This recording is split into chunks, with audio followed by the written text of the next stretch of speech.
at sa katagumpayan ng gawain at nahayag at napapurihan ng Panginoon sa 2 taon ng aming pamamalagi dito sa Tuwid, Batangas. Sa tulong ng aming mahal na magulang, si Pastor Tess Pacos, kami po ay kanyang na-send out dito sa Tuwid, Batangas. At nung Sunday nga po, nagdaos kami ng 2nd anibersaryo. Tingnan niyo yung backdrop namin. Hindi pa po namin yung natatanggal. Para sa proyekto po yun ng Panginoon. Bakit mahayag na meron na palang The Hub of Christ Tuwid, Batangas. Salamat sa pangunguna palagi ng Banal na Espiritu Santo. Siya naman talaga atin pong So, Pastora, kamusta naman ang experience mo nung nakaraang anniversary? Unang-una ay masayang-masaya. Kagalakan sa puso dahil parang ang bilis ng panahon. Parang kailan lang, parang kailan lang, tayo ay makadalawang taon na po pala. Dahil hindi po namin celebrate yung una na naligtaan. Hindi na wala yan. Naka-1 taon na pala. So, last year, hindi po kami nakapag-celebrate dahil nakafocus po kami last year doon sa aming baptism and family day. Sa unang ginanap na baptism na isang buong pamilya ang nadala sa paanan ng Panginoon at nag-decide na sila'y sumunod sa ating Panginoon. At maging anak sa simbahang ito sa ating The Hub of Christ. Kaya doon po kami nakafocus. Tapos nagsimula kami doon sa house church lang, Bible study, hanggang nagkaroon ng house church, hanggang sa nilipat kami ng Panginoon dito sa lugar ng malawak na lugar na pinagkaloob sa atin. At tunay pong napakabuti ang Diyos. Bagaman, 1 linggong preparasyon na talaga naman walang halos more than a week naman. Pero nung huling week talaga, sabi nga, pagod yung katawan pero masaya ang iyong espiritu, masaya ang kaluluwa na puso na naglilingkod sa Panginoon. Alam mo na ang iyong ginagawa, although ang katawan, tunay na napapagod yan, pero ang tunay na kapangyarihan ay nasa Panginoon lagi. Siya lagi yung nagbibigay sa atin ng lakas sa bawat araw. Sa bawat araw ng ating buhay, siya yung ating kalakasan. Yan, magandang hapon din po kay Sister Charito Carbonell. Nariyan na rin po siya. Halina't mag-share, mag-tag at mag-invite. Yan, ang sabi ni Sister Charito at si Sister Minda Manalo. Magandang hapon po sa inyo. Hallelujah. Hallelujah. Sabi naman din ni Sister Charmaine, yung aming anak sa simbahan, kaganda ng backdrop. Yung backdrop lang na. Ang nakaupo sa harapan ng backdrop kaya. Maganda rin. Maganda at pogi din, Hallelujah. Ayan, salamat sa biyaya ng Panginoon. Kahit pagod ang katawan, sabi nga ni Pastor Dog, ang katawan, pag napagod at ipahinga, ay tapos. Napapawi ang lahat ng pagod.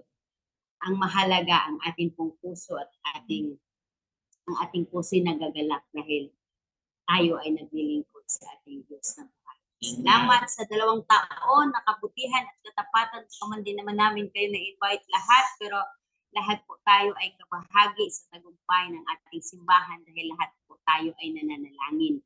Alam po namin na araw-araw po sa pananalangin ay kasama po namin kayo. Kaya lahat po ay maraming salamat talaga.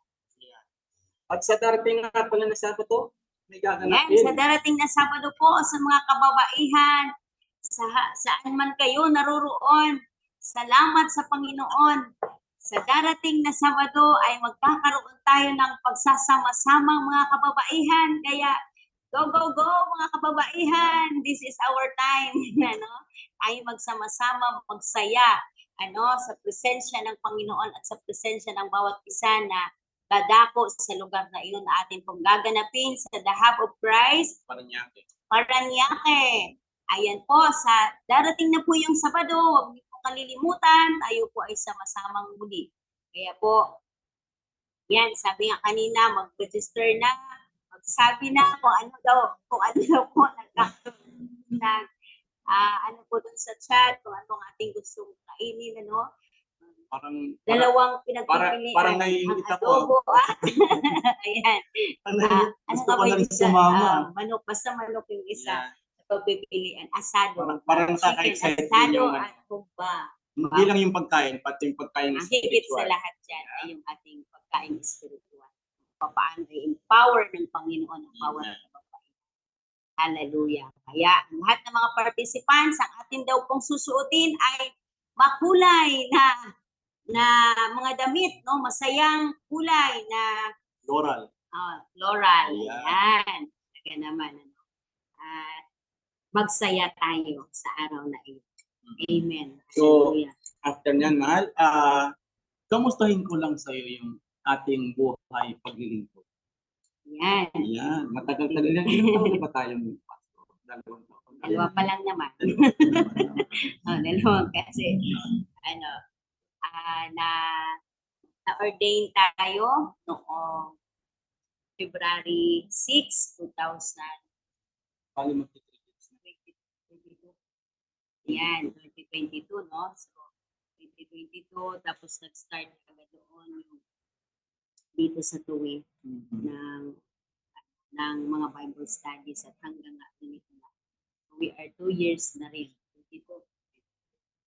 So, 2 years na po tayo na mga pastor, ano? Bilang na-ordain na mga pastor. So, At hindi madali. within the span of 2 years, anong mga na-experience mo? Kasi kami naman po hindi bilang mag-asawang pastor, hindi naman kami yung laging magkasama kasi ako bilang lalaki, nagtatrabaho po, nagkakakwentuhan din kami sa mga nagkakaiyakan din. Pero alam ko meron siyang mga experience, mga naranasan na maring hindi ko pa alam. Ano? Impromptu. Hallelujah. So, ano experience mo sa paglilingkod? Maraming sa ating paglilingkod ay sabi nga, hindi naman garantiya. Sa ating paglilingkod ay puro maganda ang ating mararanasan. No?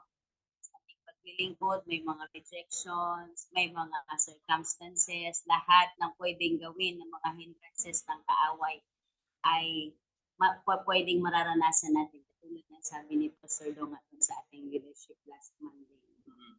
Hindi natin maiiwasan ang lahat ng mga bagay. Nandiyan lang yan sila. Pero, ang kahalagahan, pag alam mo yung purpose mo, yung ultimate purpose ng Panginoon sa buhay mo, hindi ka mapapaghinaan. Kaya kahit umiiyak ka man, naglilingkod ka, may panahong masaya, may panahong umiiyak ka, may panahon ng kawalan, may panahon ng iba't ibang uri ng season ng buhay. Pero ang pinakamahalaga sa lahat ng season ng buhay na iyong nararanasan sa ating paglilingkod, ang mahalaga ng ating puso. Sabi nga, diba? Sabi ni Pastor Dong, healthy pa ba? Yeah. Healthy pa ba? So yun ang mahalaga. Kapag na ituon natin, kapag naituon natin ang ating puso at isipan doon sa ultimate purpose ng Panginoon, at alam natin na sa pagtahak natin sa journey na iyon, alam natin na hindi lahat ay madali.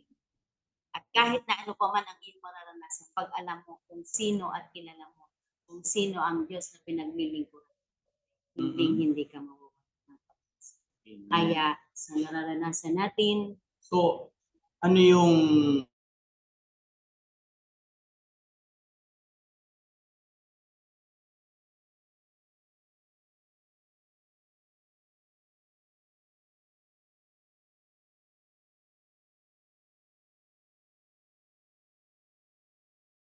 paglilingkod? Ang una dyan, talagang yung ating financial. yung challenge ba, yung matinding challenge sa buhay dahil nasanay ka na tumatanggap ka ng alote, tumatanggap ka, meron kang babadgetin, ganyan-ganyan, mga malaking halaga. Pero ngayon, sa biyaya ng Panginoon, pero talagang napakalaki naman talaga ng ng challenge pagdating sa pwede. Pero sabi nga doon, hindi tayo doon nakatingin dahil alam naman natin na ang Diyos sa pinaglilingkuran natin ay higit na magkaloob sa anumang kakailanganin natin. Kaya maglingkod lang, susunod ang lahat ng bagay. Ikaw, ano naman ang iyong masasabi? Sa akin bilang pastor at ama ng tahanan, yung biggest challenge sa akin is yung how to provide for my family while doing the purpose. Yung purpose ni God sa ating buhay. Mahirap talaga pagsabayin, lalo na katulad sa akin na ako'y sanay na kumikita, sanay na kadadaing ng mga anak may mahuhugot. Tapos biglang dumating yung time na naglingkod ka. Pero hindi ibig sabihin na nararanasan natin ito ay naghihirap na tayo. Maaring financially naghihirap tayo pero tandaan na lagi natin ang grasya ng Panginoon ay lagi sapat at higit pa. At although si Lord. Nakakaranas tayo ng process na ganito, sa process na ganito lalo tayong tumatagdag. Naalala ko po yung sinasabi ni Pastora May sa akin dati. Hindi pa po ako pastor noon. Na bago kami ma-ordain na pastor, sabi sa akin ni Pastor May, tama yan anak. Pinili mo ang buhay sa sahanang buhay. Sabi niya na gano'n sa akin. Kaya salamat sa mga spiritual parents natin. Sila talaga yung humubog sa atin. Although si Christ yung nagbibigay ng biyaya sa kanila. Si Christ yung gumagabay sa atin. Pero may gagamitin ang Diyos sa ating buhay upang tama tayo, i-correct tayo, na to direct us in the right path, the right way, para sa kalawalhatian ng ating Panginoon. Marating yung destiny, magawa natin yung purpose na tinatawag purpose para sa kingdom advancement.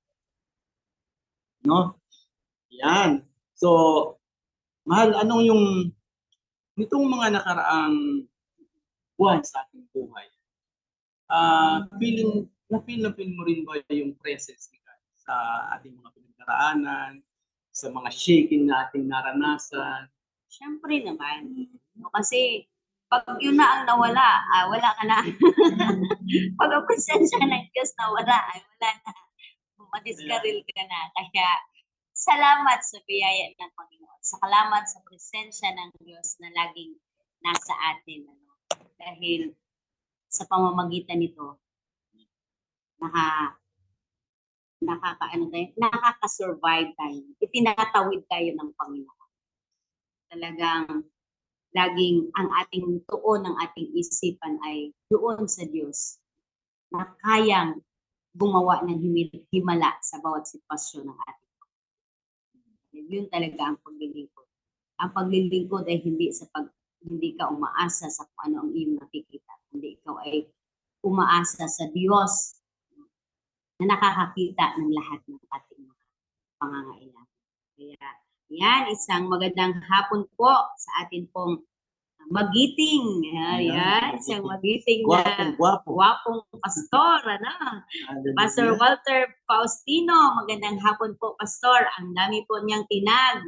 At nawa po lahat ng mga nakatag na ito ay samahan niyo po kami. Hallelujah. At salamat po sa bawat isa. Marami na po tayong mga viewers dyan. Nawa po ay tayo po ay ma-encourage sa hapon ito. Tayo po ay patuloy na maranasan ang presensya ng Diyos sa ating kalagitnaan. Habang tayo ay para lang tayo nagkukwentuhan, pero maya-maya po maririnig natin ang salita ng Panginoon na dadalhin ng kanyang lingkod. Ano nga ang title natin? Worthy of it all. Kaya po kami nagtatanungan ngayon. So, lahat tayo ay tinawag ng Panginoon. Minsan ba, Pastora, natanong mo ba sa sarili mo na, am I worthy of my calling? Siyempre, nasa simula pa lang dahil alam mo yung sarili mo, alam mo yung kapasidad mo, alam mo yung kakayanan mo lang, alam mo, na talagang sasabihin mo Minsan Worth it natatanong mo, talaga. Worth it, Lord. Natatanong natin, Panginoon, karapat dapat pa ako. Yan. Alam ko po, bawat isa po yan. Nasasabi niyo rin po yan. Sabihin niyo nga po, amen, kung nasasabi niyo po yan. Hallelujah. minsan nga natatanong natin, hindi dahil sa problema, kasi minsan matatanong mo sa sarili mo, Lord, am I worthy of your calling? Tapos minsan may kasunod na tanong, may kasunod na tanong yun eh. Sasabihin mo, Lord, why me? Diba? Kasi, Matatanong mo talaga. kasi karanasan mo yan. Marami tayong karanasan tungkol Yan. yan. Kaya talaga namang kahit nasasabi natin yun, kaya naman tayo nakakapagtanong ng ganun eh. Dahil tumitingin nga lang tayo sa ating kakayahan. Pero ang magbabalidate po ng lahat ng yan, ang magka-qualify sa iyo ay hindi ikaw, kundi ang Panginoon. Ang Diyos ang pipili sa atin. Kahit sino ka man, kahit ano ka man, ano man ang katatayuan mo, ano man ang sitwasyon, naroon ka sa mga oras na ito. Pag tinawag ka ng Panginoon, talagang gagamitin at gagamitin para sa kanya. Kaya, isang pinagpalang hapon din po kay Sister Angie Campoy. Good afternoon po sa inyo dyan. At salamat sa Panginoon sa buhay ni Nanay Shoni. Nakarating na po sila. No, safe and sound. Salamat Lord sa asawang ito na patuloy mong iniingatan sa lahat ng panahon. Yan, good afternoon din po sa inyo, Nay Shoni. At good afternoon din po kay Brother Don Lasherda. Nandiyan din po yung mga taga Have a Price, Talipa, Batangas. Yan. Magandang hapon po. Magandang hapon Pastor po. Mark. Pastor Mark, Pastor Adona. Yan, we miss you. We miss you na. Ayun. Hindi tayo nagkita. See you all. See you soon. No, Kailan? on Saturday. Magkikita kami ni Pastor Adona. Uy, sana all. Ay, iwan Ayun. pala kayo. Iwan kaming mga kalalakihan. kalalakihan. Nalamangan na naman po ako ni Pastor Adona. Ayan, Ayan. ayan po. Oh, Ayan. tapos, May tanong ka pa, Pastor? yun nga, about calling. Naalala ko po yung buhay ni Jonah. Ito, relate din ako sa buhay ni Jonah eh. Na tumakbo siya ng tumakbo ng tumakbo. Pero dahil may purpose si God sa kanyang buhay, gumawa siya ng paraan kung paano siya makakasi Jonah. No? Pero sa buhay natin, kailangan po ba tayong kainin ng malaking isda? Ayaw ko. Paano kung patingin kumain sa atin? At hindi ka Hindi mailuwa. ka na mailuwa. Ayan. Kaya sumunod na lang. Sumunod na lang. At sa Sumunod ating na lang. pagsunod, Para dapat wala nang madamay. Hindi puro reklamo. Ano? Amen. Naalala ko ang buhay ni Jonah. Yan, magandang hapon din po sa aming anak, si Alan Joseph Belio. Magandang hapon na Magandang hapon na sa iyo dyan. Sino pa po? Sa lahat po ng ating mga kaabangers dyan, Sister Salvi. Isang pinagpalang hapon din po sa inyo, ang mga magigiting ng mga mandirigma ng Dahab Prize Paranaque. Ano, na laging talaga naman ang buhay nga sa paglilingkod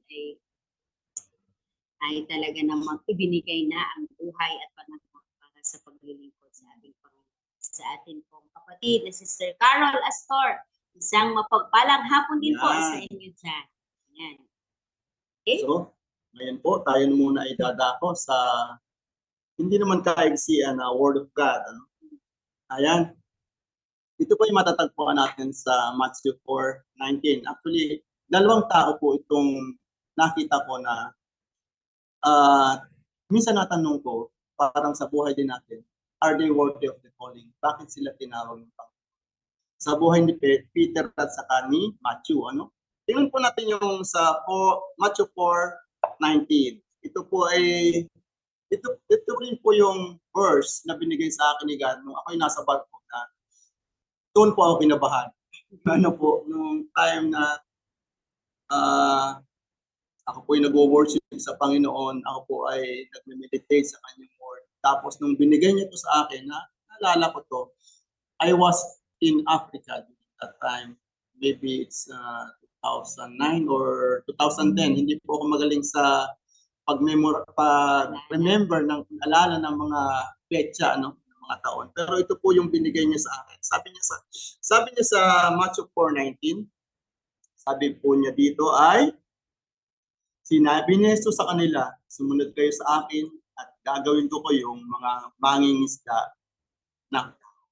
Sabi ko dito, come, follow me, I will make you fishers. Kung sa inyo po dumating yung word na ito, you're in the middle of meditating the word, pero naandun din doon din yung time na malaki yung kinikita. Doon din yung time na malaya yung katawan mo. Nasusunod mo lahat ng layaw ng katawan mo. Tapos biglang dumating yung word na ganito. Parang nakakatakot. Ito yung unang naranasan ko, naramdaman ko. Ano? Ito po yung nangyari habang yung magkakapatid po ni Pedro, magkakapatid ni Pedro ay nasa pangpang. Nakita sila ni Jesus. Nung nakita sila ni Jesus, basahin po natin yung talata. Minsan, naglalakad si Jesus sa tabi ng lawa ng Galilea. Nakita yung naghahagis ng bat sa lawa ang dalawang mangingisda. Si Simon, na tinatawag ng Pedro, at ang kapatid niya, si Andres. Sinabi ni Jesus sa kanila, sumunod kayo sa akin, gagawin ko kayong mga mangingisda ng mga tao. So, ano ang ginawa ni Pedro nung narinig niya? Actually, nung narinig ito, hindi siya nagdalawang isip eh. Hindi siya nagdalawang isip na sumunod. Ang sabi dito, iniwan niya yung kanyang lambat at sumunod kaagad. Sabi dito, no, hindi, iniwan nila ang kanilang mga lambat at sumunod kay Jesus. Yung Matthew 4:19 is a call for discipleship. Hindi po hinangad ni Pedro na sumunod kaagad kay Jesus. Yung hindi, wala sa kanyang hinasta na sino ba yung taong ito? Kasi hindi niya pakilala si Jesus. Pero nung narinig niya ang tinig ng Panginoon, bakit gano'n na lamang? Bakit gano'n na lamang yung kanyang pagsunod? There is something in Jesus na parang naka-attract sa kanya. Parang inano niya sa sarili na iniwan niya yung kanyang fishnet at sumama kay Jesus. So bakit? It's a wonder of the word of God, no? Kasi sabi dito, follow me. Sa English, follow me. I will make you fishers. Yung the word follow me, sabi dito, it's about relational change. Ano pa yung relational? Relational change comes from the word relational. Sa Webster po, sa dictionary, ibig sabihin po concerning the way in which two or more people, things are connected. Yung magkakasama, Pag sinabi mong change, ibig sabihin po to, nababago na yung paningin mo. Yung dating mga kasama mo, iiwanan mo. So bakit mo iiwanan? For the glory of God. Yung mga dati mong buhay, iiwanan mo for the glory of God. Tingnan naman po natin yung yung buhay pa naman ni Matthew, kung paano siya tinawag, Sa Matthew 4:20, sa Matthew 9, yan po, tingnan po natin sa Matthew 9. Yung siya po naman tinawag ng Panginoon. Tandaan po natin na si Matthew ay isang tax collector. Sa Matthew 9 to the following. Pag-alis ni Jesus doon, nakita niya si Mateo na nakaupo sa tanggapan ng buwis. Sinabi ni Jesus sa kanya, sumunod ka sa akin. Tumayo nga si Mateo at sumunod sa kanya. Nang si Jesus at ang kanyang mga alagad ay nasa bahay, dumating ang maraming maniningil ng buwis at mga makasalanan. Sila'y magkasalong kumain. Yan. Tingnan po muna natin sa 9. Dito po natin na makikita yung pagkakatulad ni Mateo at sa ni Pedro. Pag-alis ni Jesus doon, nakita niya sa Mateo, pareho silang nakita ni Jesus. Nung si Jesus ay naglalakad sa pampang, nakita niya si Pedro. Nung si Jesus naman, nakita na nakaupo sa tanggapan ng buwis, nakita niya naman si Mateo. Sinabi niya kay Mateo na, sumunod ka sa akin. Ano ang ginawa ni Pedro? Tumayo nga si Mateo at sumunod sa kanya. What do they have in common? Pareho silang sumunod without hesitation. Nakita niyo ba yung biglaang pagpilit sa puso ng dalawang? Ano ba si Pedro? Si Pedro ay isang mangingisda. What did he let go? He let go of his fishing nets. Ano yung fishing nets? Ano yung tax table sa buhay ni Mateo? Ang tax table sa buhay ni Mateo, ito yung kanyang ikinabubuhay. Yung fishing nets, ano ang fishing nets sa buhay ni Pedro? Ito yung kanyang ikinabubuhay. Si Pedro, siyempre may pamilya yan. Katulad natin, mga pastor, tayo may mga pamilya. We let go of everything to follow Christ. Diba? We let go of our net to follow Christ. So, hindi ba minsan binabatikos, tinutuya pa tayo. Minsan ang masakit nito, tinutuya sa atin yung mga mahal natin sa buhay. Sasabihin sa atin, bakit kayo nagpastor? Ikaw ang laki-laki ng kinikita mo. Kumikita ka ng 100,000 sa isang buwan, tapos kayo magpapastor ka, wala kang kinikita dyan. Ikaw pa yung nagdadal, ikaw pa yung nagbibigay sa church, di ba? Pero tingnan nyo, yung sa circumstances na ito, dahil merong bagay si Jesus na hindi ma-explain ni Peter at ni Matthew, parang na-magnet sila kay Christ. Nakita nila dito nila nakita yung kaliwanagan, yung salita pa lang ni Kristo sa kanila, yung sinasabi pa lang ni Kristo sa kanila, follow me. Sabi ni kay Mateo ay sumunod ka sa akin, no? Ayaw silang sumunod. They follow without hesitation. Si Pedro may pamilya rin yan. Hindi kaya isipin ng kanyang pamilya na bakit sumunod sa taong yan? Paano yung ikabubuhay? Kilala mo ba yan? Paano na yung ikabubuhay ng iyong pamilya?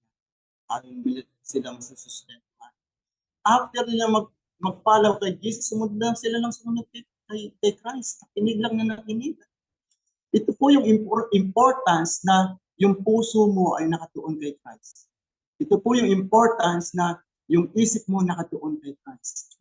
No matter what happened into your life, na hindi mo ipagpapalit yung nakilala mo si Kristo para sa simpleng hanap buhay. Oo, importante ang hanap buhay sa atin. Importante ang may taguyod natin ang pamilya natin.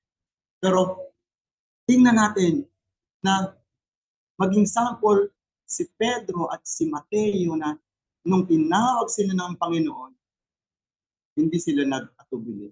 Sumunod sila ka. Pangalawa, inisip ba ni Mateo na nung tinawag siya ng Panginoon, am I worthy of my calling? Inisip ba ni Mateo na ako po ay marumi? Inisip ba ni Mateo na hindi naman ako karapat-dapat? Diba? Maraming tumuya kay Christ ng mga taong yon, ng mga panahon yon. Sabi, bakit siya nakikisalo sa kapag ng isang makasalanan? Diba? Sa ating buhay, we are not perfect.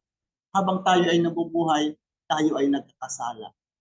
Pero wag nating tingnan yung ating pagkakasala na hindrances para tayo ay hindi masunod. Para hindi natin ma-serve ang purpose ni God sa ating buhay. We are not perfect. Sabi nga, ang simbahan naman, hindi naman ito para sa mga taong perfect, kundi sa mga taong mga makasalanan na binabago ng Panginoon. Pero kung tinawag ka na ng Panginoon, kapatid, tinawag ka na ng Panginoon, nagkaroon ka ng calling. Ang calling, mga kapatid, hindi lang yan pagpapasto.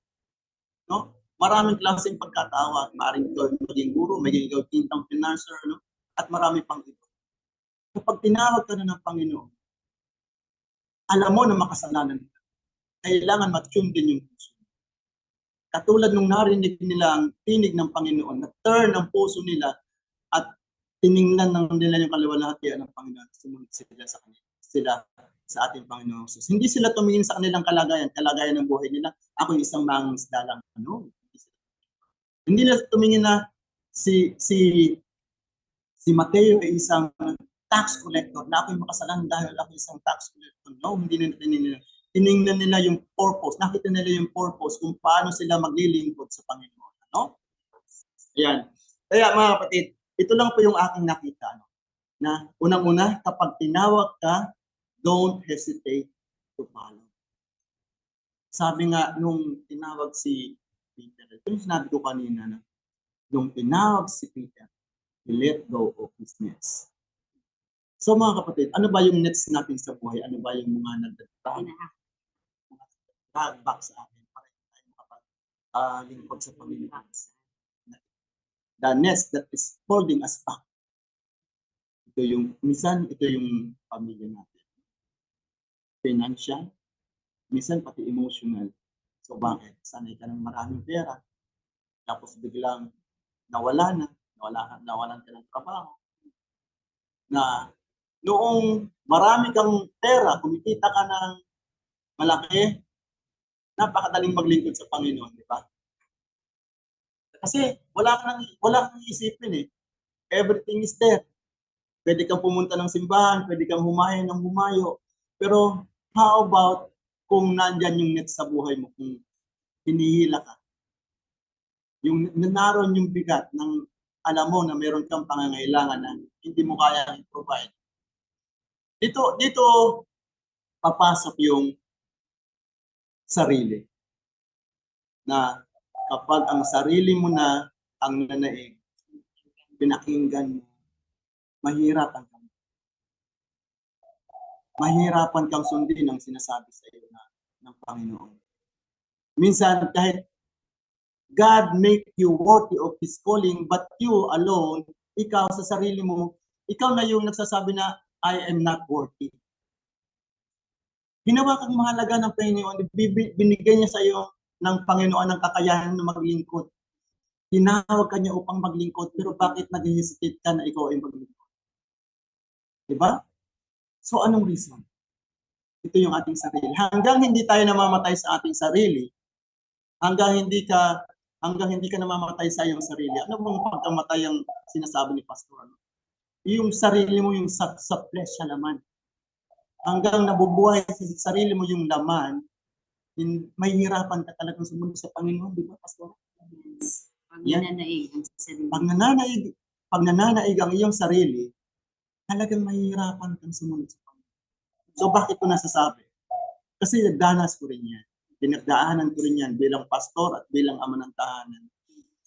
Minsan, dumarating sa point ng buhay ko na alam kong may pangangailangan ang aking pamilya na I need to provide. Na ang hirap pag umiyak yung anak mo na hindi mo kaya. Dito minsan nalilimutan mo na meron pala akong Diyos na mas malaki kaysa sa aking mga problema. Meron pala akong Diyos na mas malaki kaysa sa aking pangangailangan. Hinahayaan natin minsan sa ating sarili na hilahin tayo ng net, papalalim. Ano? Why don't we let go of our nets? Why don't we let go of our tax table? Hayaan na lang sila.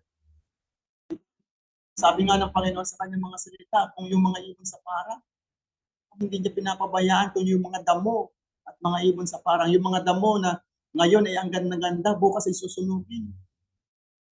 Ikaw pa kaya na kanyang nilikha at kanyang mahal, no? Hallelujah. Pangalawa, kailangan kapag tinawag ka, asahan mo na nakahanda na ang lahat ng provisyon mula sa Diyos. Yan. Tingnan po natin ang Matthew 6:31 to 32. Yan. Ibasa nga po, Pastora. Kaya't huwag kayong mag-alala na baka kayo'y kapusin sa pagkain, inumin o damit.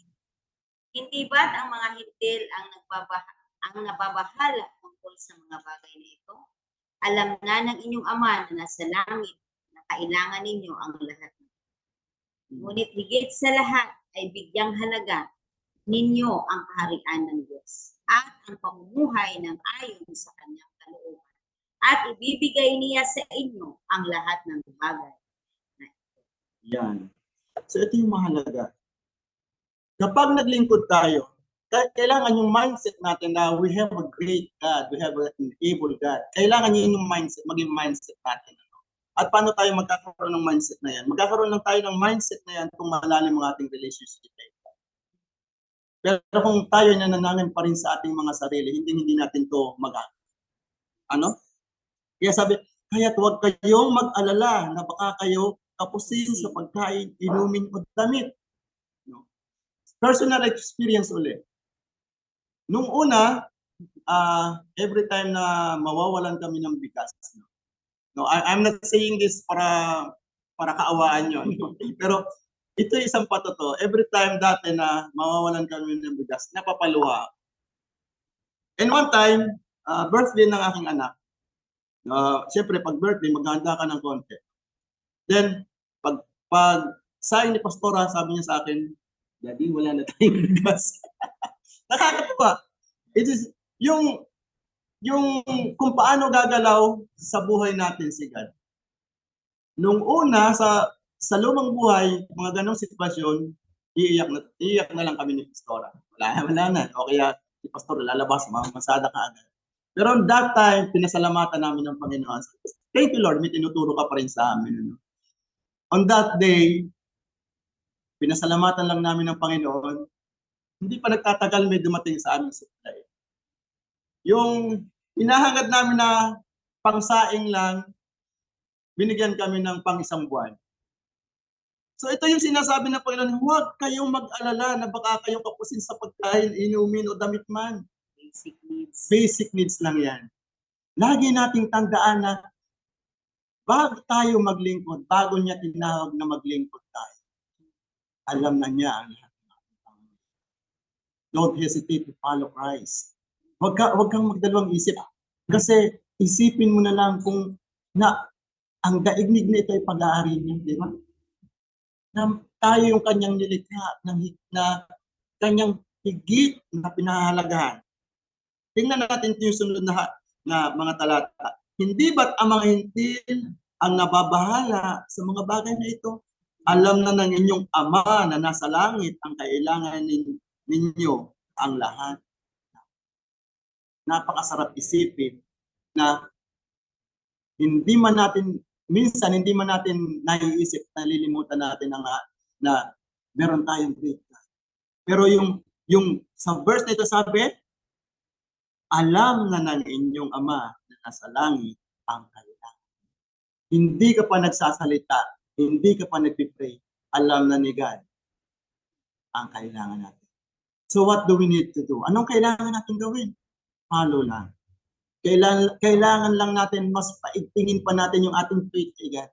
Kailangan natin i-work out mismo yung ating puso. Kasi yung puso natin, sinasabi mo, I have faith, I have faith, I have faith. Sabi mo, yeah, you have faith. Pero yung puso mo naman, sala sa binubuka ng bibig mo. No? Ibinubuka mo ng bibig mo, you have faith, pero nandun yung kaba, nandun yung takot. So kailangan yung puso mo, napaka-importante ng puso. Katulad ng pinag-aralan natin nung Sabado, ang puso ay napaka-importante. Nung Lunes, sabi nga sa kanyang mga salita, kung ano yung nasa puso mo, ito yung mamumutawi sa iyong bibig. Kung bulok yung nasa puso mo, bulok din yung mamumutawi sa iyong bibig. So kailangan, ang puso mo unang-una, punuin mo ng pag-glorify kay God. So once na gino-glorify mo si God, hindi kanya pababayaan. Nakikita niya, ito yung anak ko na masugid na dumadalangin sa akin sa bawat araw. Diba? At hindi niya kalilimutan ang kanyang mga anak. No? Pero ano po yung kailangan natin gawin? Matthew 6:33 to 34. Pakibasa po, Pastor. Ngunit higit sa lahat ay bigyang halaga ninyo ang kaharian ng Diyos. Yan. At ang pamumuhay ng ayon sa kanyang kalooban. At ibibigay niya sa inyo ang lahat ng mga bagay na ito.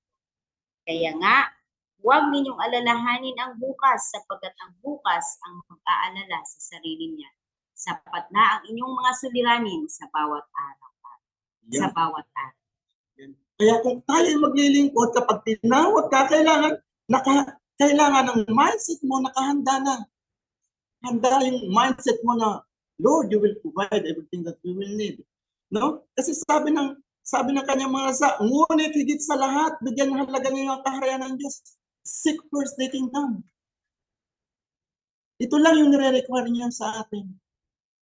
Unahin lagi natin ang Panginoon. Amen? Yan. Tingnan natin ang mga susunod na talata.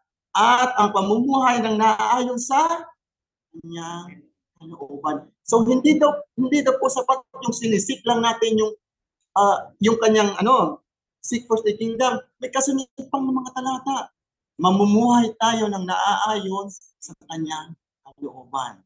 Tama naman po, di ba? Kapag you seek His kingdom first, ito ay magmamanifest, ito ay makikita ng mga tao, no? Ay, ito talaga si Pastor, lumalakad talaga ito sa kalooban ng Panginoon kasi kitang-kita sa buhay niya. It is manifesting into your life. Nagmamanifest na ito sa buhay mo. Sabi niya, dito ay bigyan niyo ng haligakat at ang pamuhay ng naayon sa kanyang kalooban at ibibigay niya sa inyo ang lahat ng mga bagay. Ito.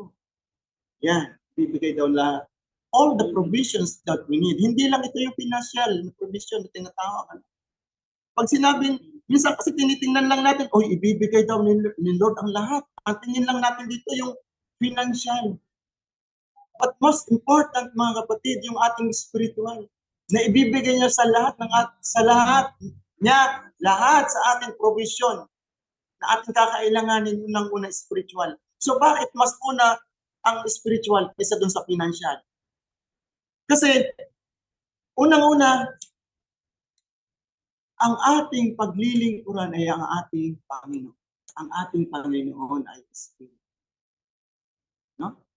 Mga kapatid, kailangan natin mamumuhay tayo ng naayon sa Kanya kalooban. So ano ba yung will ni God? To worship Him in spirit and in truth. Hindi natin siya i-worship lang sa pamamagitan lang ng ating mga yaman. Hindi lang natin i-worship siya sa panahon na tayo maraming biyaya sa ating buhay, yung biyayang pinansyal. No? But most important is yung ating spiritual na buhay. Ito yung blessing na higit sa lahat. Ito yung blessing na masigit nating kamtan. Kasi naalala ko yung isang kanta, sana aanhin ang yaman ng mundo kung ikaw na may wala sa Pinoy. Yan.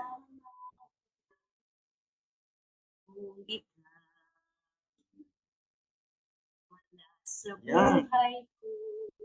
Kaya unahin natin na hanapin ang kaharian ng Diyos.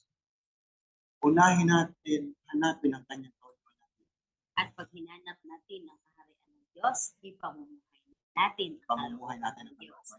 At doon, mararanasan natin yung mga side benefits na tinatawag, pagpapalaya financially, your provisions, yung health, all provisions. Dito ako namamangha sa buhay ng aking isang kapatid. Si Ate Bebs Bello, kung nandiyan siya. Kung paano niya pinamumuhay, kung paano niya pinamuhay yung word na to, yung she seek first the kingdom.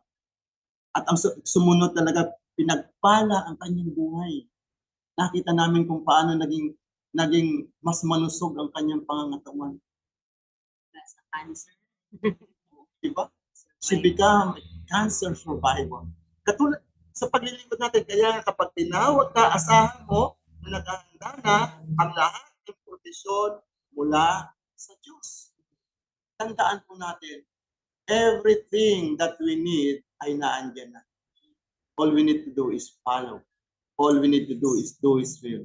All we need to do is make our life worthy of His calling. Kailangan naka-align din yung buhay natin. Kailangan naka-align din yung ating pag-isip, ang ating puso, lalong-lalo ng ating puso.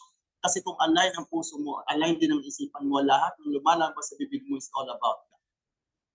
Amen? Hindi yan kariringga na naghihirap ako. No? Hindi yan kariringga na ng mga bagay na hindi na nananais, kundi nandun ka man sa sitwasyon ng kahirapan dahil alam mo na God will provide everything that you need. Nandiyan na ang pasasalamat. Nauuna na ang pasasalamat. Pinapasalamatan mo na ang mga bagay na tatanggapin mo pa lamang. Amen? At ang pangatlo, sabi, remember that it is not you that make you worthy of the calling, but it is God. Amen? Lagi mong tandaan na hindi ikaw yung kaya naging worthy ka sa pag-calling ni God? Hindi ikaw. Wala kang magagawa kung wala Diyos. Wala kang magagawa kung wala si Diyos. Katulad ni Peter at ni Matthew, God called them. It is God who calls them, not them who calls God. Amen? Basahin po natin sa Matthew 9 the following.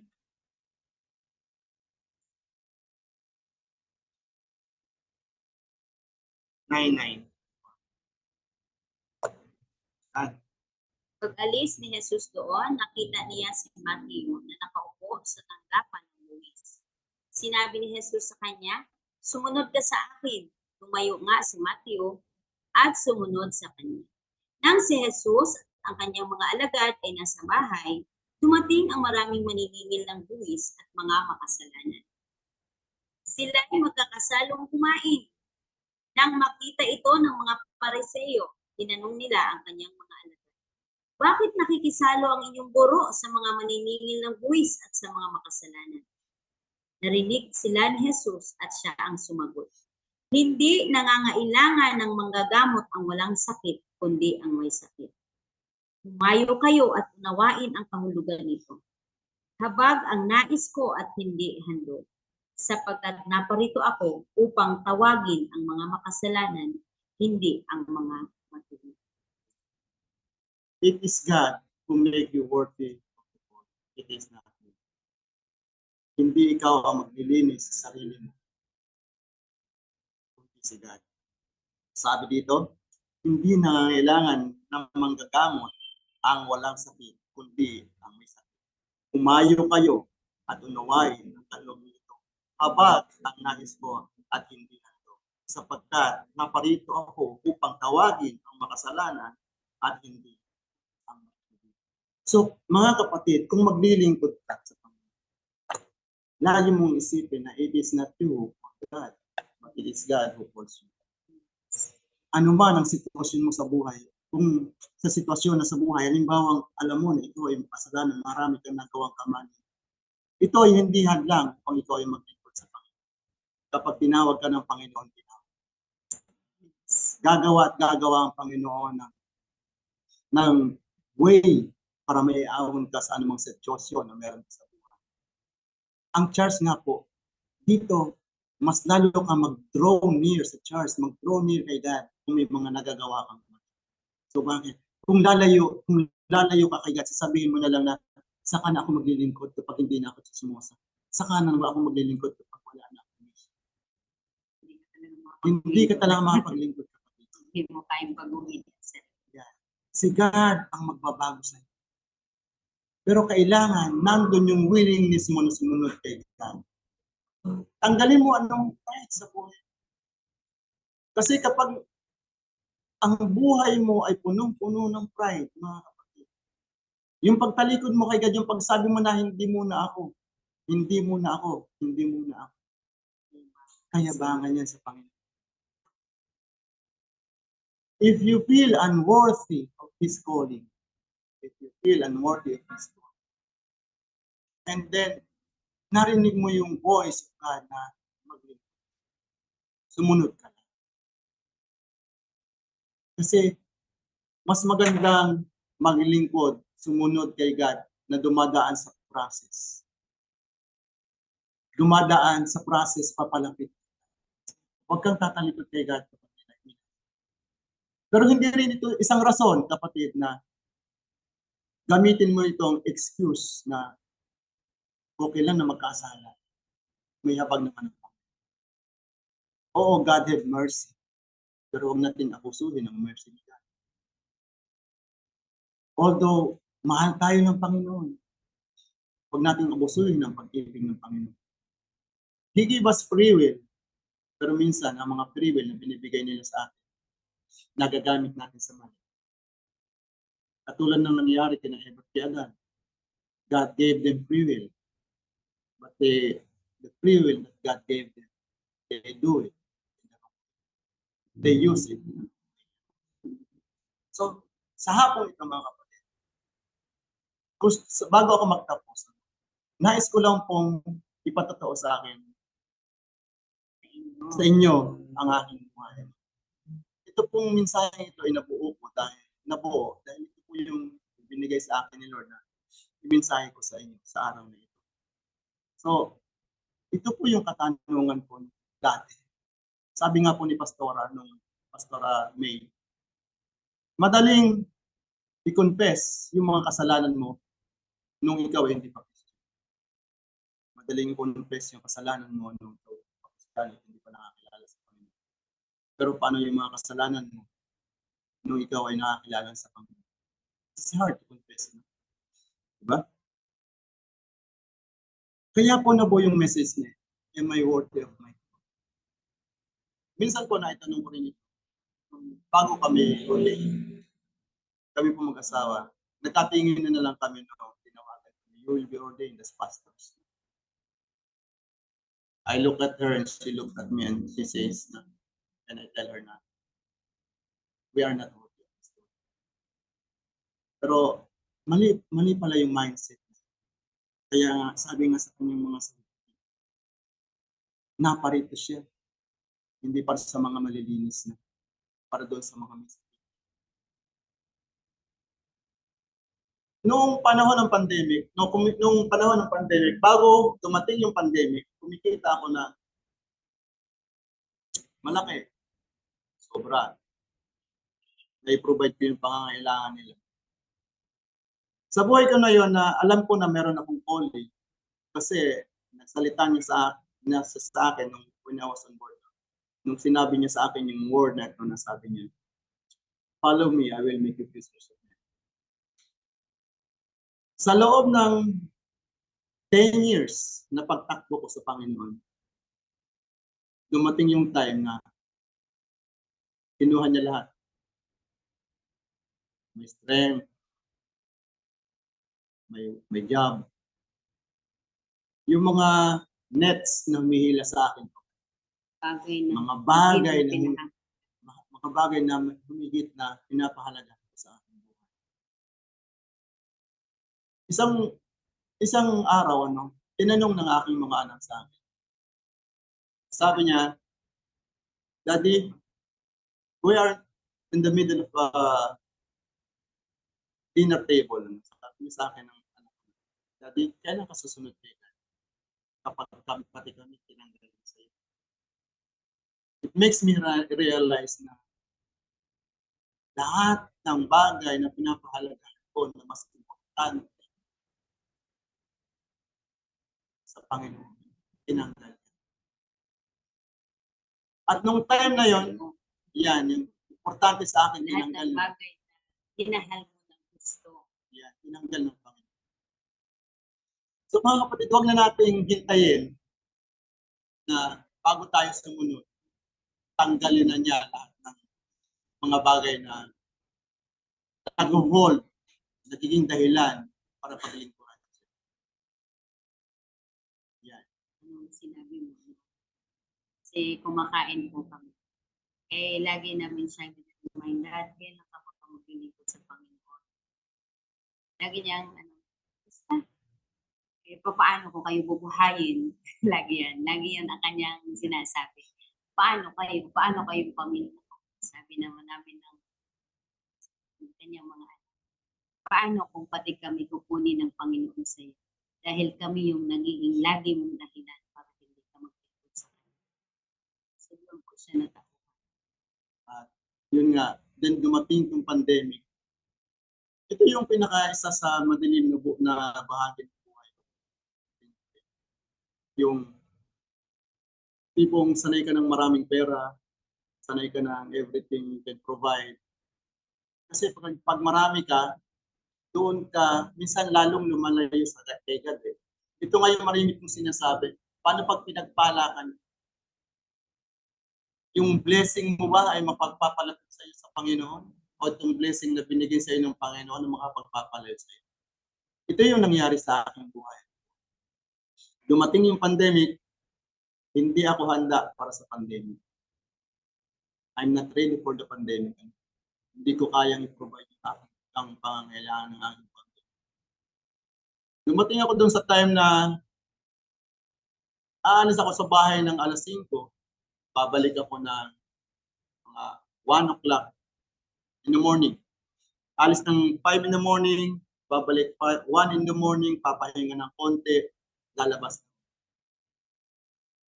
At nung time na yon, hindi alam ng aking mahal na asawa ay nandoon ako sa time ng buhay ko na nandoon ako sa depression. Alam ko na meron akong sakit sa puso, alam ko na may diabetes ako. Alam ko na may mga depekto yung katawan ko. Pero nung mga time na yun, hindi ko nakita yung mga miracles na ginawa sa akin. Yung nakikita ko lang ay yung mga pangangailangan. Hindi sumagi sa isipan ko yung calling sa akin. Yung sabi ko nga, am I worthy of your calling? Are we worthy of your calling? No? Dumating yung time na yun. At hindi alam ng asawa ko, ang nasa isipan ko noon is how to kill myself. Kung paano ko papatayin ang sarili. If I commit suicide, wala silang matatanggap sa insurance. Kung may nakita na nila na nagbikti ako, walang matatanggap sila sa insurance. Kung makita na nila naglaslas ako, wala silang matatanggap sa insurance. So, gusto kong patayin ko ang sarili ko in a natural way. At ito, dadako na tayo sinasabi sa atin ni Pastora. Mahirap i-confess yung mga bagay na nagawa mo ng Kristiyano. Yung time na yon, I was so depressed that I want to kill myself. Lalabas ako noon nagsisigarilyo. Sigarilyo ako ng sigarilyo. At every time na mararamdaman ko na sumasakit na yung dibdib ko, kasi bawal sa akin yung every time na mararamdaman ko mas sumasakit na ang aking dibdib, nagpapasalamat ako sa Panginoon. Sabi ko, Lord, thank you. Malapit na. Yun yung alam ko na, yun yung time na alam ko na, ang alam ko lang is how to provide for my family. Hindi ko nakita yung purpose ni God sa aking buhay. Ang nakikita ko lang noon is how to provide for my family. Even in my life, I can give my life for my family. Hindi ko nakita yung kapangyarihan ng Panginoon ng mga time. Hindi ko inasahan yung kapangyarihan ng Panginoon. Ang nasa mindset ko lang, ang gusto ko lang nung time na mamatay. So bakit? If I die in natural cause, mayroong silang matatanggap. Meron silang matatanggap na pera mula sa insurance. Every month, may matatanggap ang asawa. Yun lang yung nasa isip ko on how to provide. Pero hindi pala yun yung purpose ni God sa akin. At nung nasa dulo na ako ng rope, no, kapraso na lang ang hawak. Sabi ko nga, isang ganun na lang, patay na ako. Konting-konti na lang. Pinapasalamatan ko si God kapag nakakaramdam ako ng mga sakit sa akin. Sabi ko, Lord, salamat. Although naroon yung pasasalamat, pero mali pa rin yung aking ginagawa. Napakalaking mali. Then, one day, biglang, ito yung sinasabi ko sa inyo, gagawa ang Panginoon ng paraan para maialis ka sa kanyang sitwasyon. On that moment, nandoon ako sa aking depression. Biglang tumawag yung aming spiritual parent. Sabi sa amin, mga anak, be ready. Sabi niya, mga anak, be ready. You will be ordained as pastors. Nagkatinga kami mag-asawa, Lord, why? We are not peaceful. Hindi kami worthy. Hindi kami worthy. Bilang, oo, uma-attend kami ng mga training, uma-attend kami na every Sunday, nandyan ako sa church. Pero, ang nasa isip ko lang talaga is how to provide for my family, even my life, I will give my life. Na hindi pala yun ang purpose nila. Na He has a greater purpose. No? At yun nga, time na yun, sinabihan kami ng aming spiritual parent. Nanalangin kami. Tumugon naman sa Panginoon sa aming buhay. Sabi niya sa amin, sa kanyang mga salita, pinahanda na niya kami matapos. Sumunod lang. At yung depression na nakinaranasan unti-unti, tinanggal ng Panginoon. Pinalitan niya ng ganap. At ngayon sa kasalukuyan, bilang mga pastor, kami ay naglilingkod dito sa Tuwi, Batangas. Hindi ko masasabi na I am fully recovered from depression kasi mahirap maka lampas doon sa depression na ganyan. Pero one thing I am sure that there is a greater God behind me, that there is a greater God that is holding me, na hindi niya kami pababayaan. Nung na-send kami dito sa Tuwi, Batangas, nagkaroon ako ng mga projects, I can provide for my family, pero sinabi sa amin ng aming na rin ng Pastor Rami. Sabi niya ng Pastor Rami sa amin, anak, you need to cross over. You need to feel the ground. Sabi ko, ito na naman. Okay lang, kumikita na naman si Pastor, kumikita na kami doon ng ayos. Okay na sana yung pamilya nun, pero we need to cross over. Sabi ko, Lord, to cross over kami. Kapag tumcross over kami sa Tuwi, Batangas, may iwan po ang aking kinabubuhay sa Cavite. Sabi ko, paano po, how can I provide for my family? Ano ang gagawin? Isang word lang, ay isang talata ang sinabi sa akin during my devotion. Sabi niya sa akin, do you love me? Feed my sheep.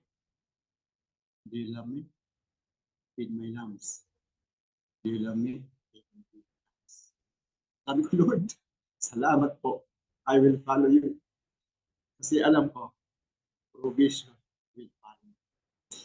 Yan po ang aking buhay. God, you yourself cannot make you worthy of His God calling, but it is God alone who will make you worthy of His calling. Magandang hapon po sa ating lahat. So yun nga po. Ang ating buhay, paglilingkod talaga naman. Hindi madali. At ngayon nga po ay salamat sa biyaya ng Panginoon. Dito na po. Iniwan namin. Amin po. May bahay kami sa Indang. Iniwan namin ang malamig na lugar. Tumira dito sa mainit na lugar. Noon po ay talaga namang pagaling kami dito, may gawain, pag-uwi ng bahay, ang mga anak namin nilalagnat dahil nga yung klima. Sobrang init, tapos pag-uwi kami ng Indang Manila. So, nandoon yung mga ganong sitwasyon sa buhay namin. Pero lagi kong sinasabi, lagi kong inilalagay sa isip, lagi kong sinasabi sa aming pamilya. Kapag ang Diyos ang tumawag sa atin, ang Diyos din ang gagawa ng lahat ng bagay sa atin. Yun lang, kahit si Pastor, nandoon nga yung ganun niyang kaisipan na laging magpabago-bago, laging ganun, ganyan. Yung nakahalagahan ng, sabi nga, the power of togetherness. Kapag ang isa nanghihina, na andyan din sa at lalo na dahil we are covered with the prayers mo sa lahat ng mga mananalangin sa ating simbahan. Kaya, paglilingkod natin, yung sinasabi nga doon, maging tulad tayo dito sa dalawang ito na. Although nakikita nila si Matthew at saka si Peter na kailangan din nilang mabuhay. Meron silang hanap buhay. Kasi most of the time,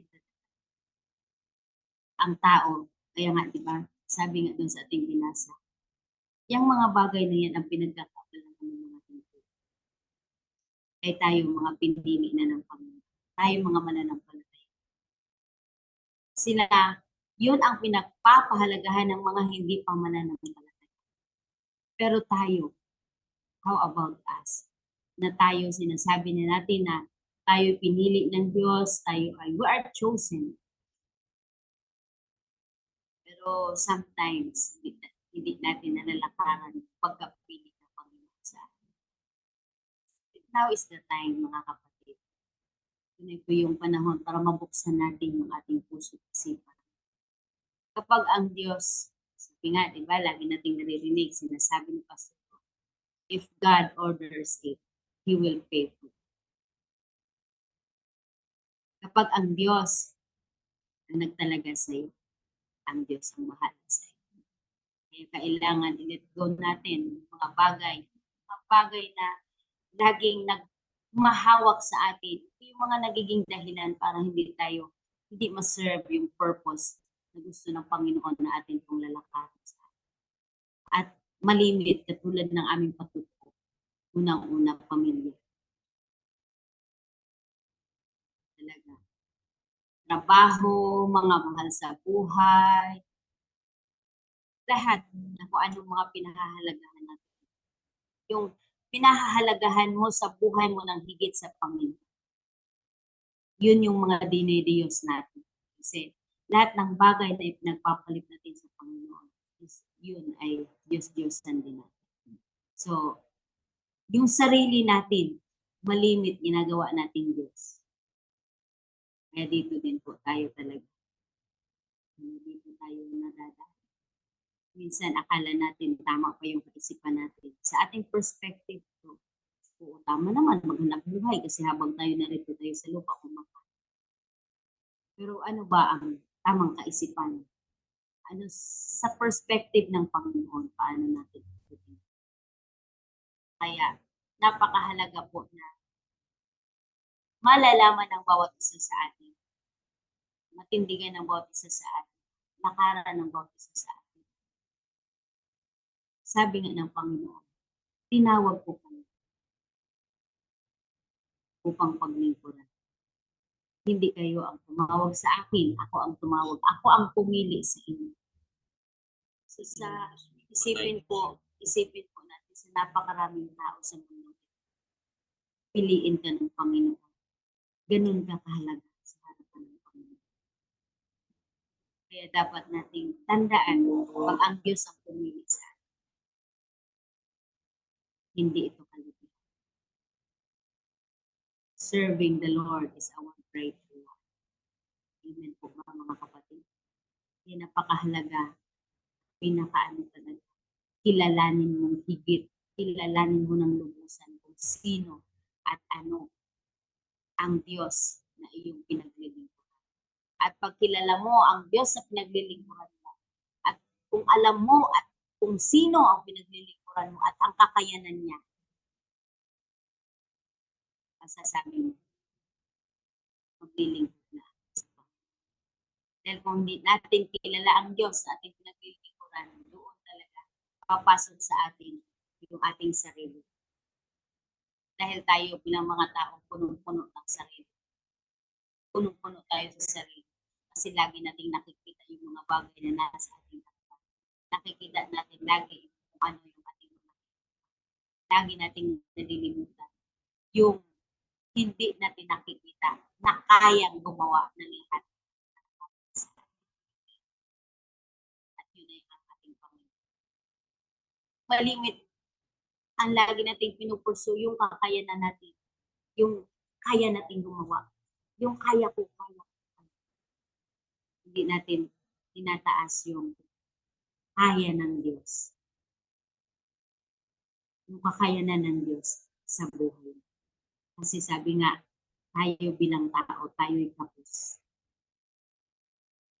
Kaya kailangan natin ang Panginoon. Pag ang super ay pumasok sa natural, pag nag-swap yun, supernatural. Diba? A season of supernatural connection. Unang koneksyon na ating naranasan ay tayo ay makaugnay sa Panginoon. Naranasan mo ang Panginoon sa buhay mo. Nagkaroon ka ng tamang koneksyon sa Panginoon. At pag ikaw ay nasa tamang koneksyon sa Panginoon, iko-connect ka din ng Panginoon sa mga right people, right nga, right timing, right people, at right sa lahat ng bagay. Ang tama para sa lahat ng bagay. Kaya mga kapatid, kung ikaw man din po ay tinawag ng Panginoon at katulad namin, hindi agad tumugon. Ngayon na yung panahon. Makita natin yung tulad ni Matthew at ni Peter.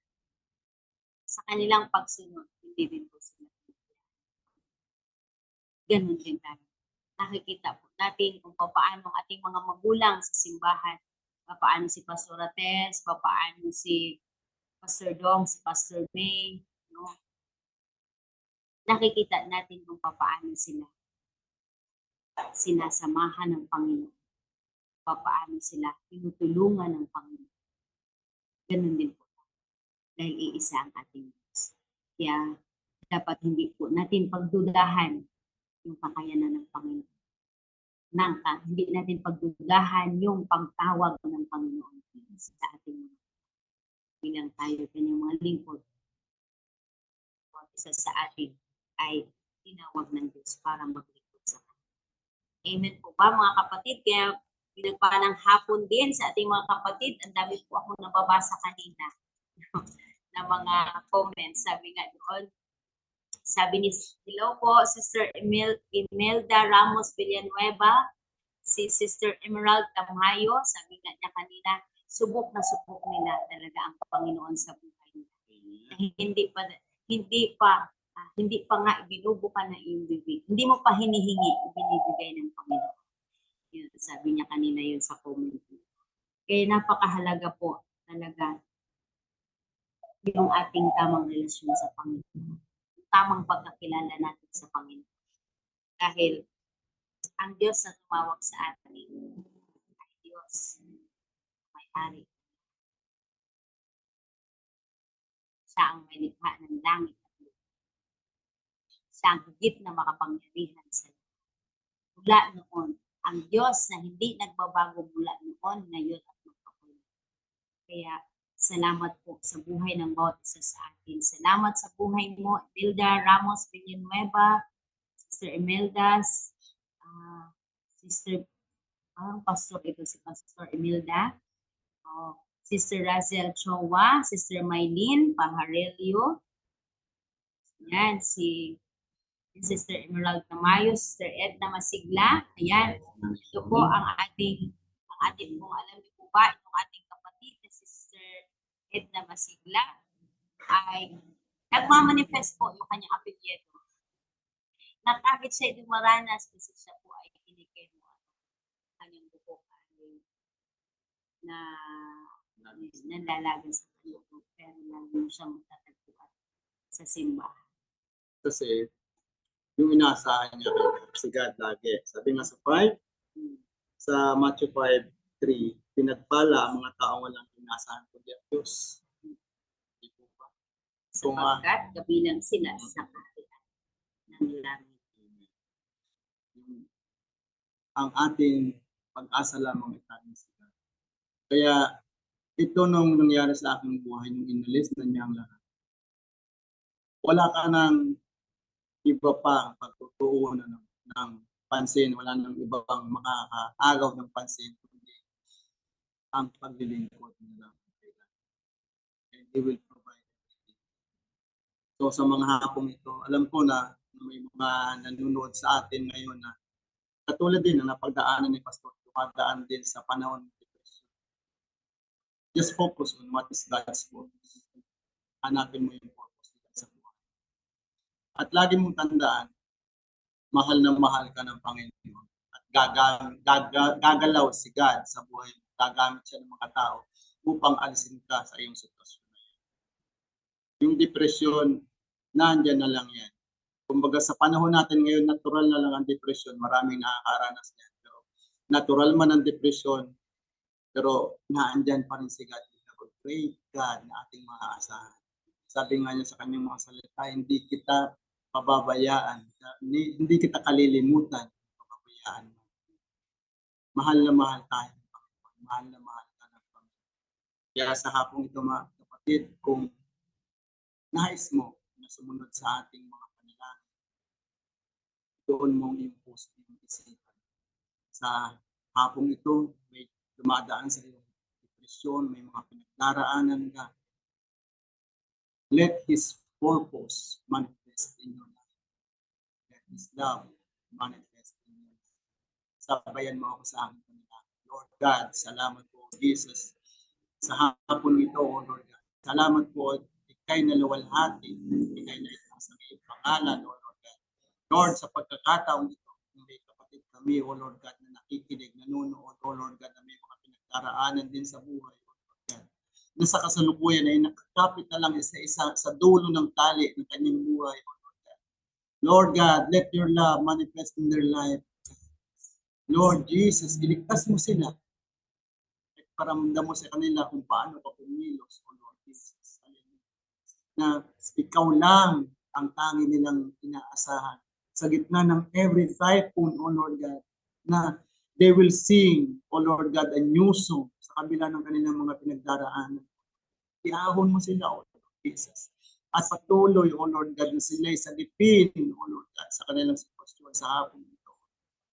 At Lord God, makita nila at mangusap ka sa kanilang buhay. Makita nila, O Lord God, how great you are, O God, how powerful you are, O Lord God, na you are a God who is an able God, O Lord Jesus. Hallelujah.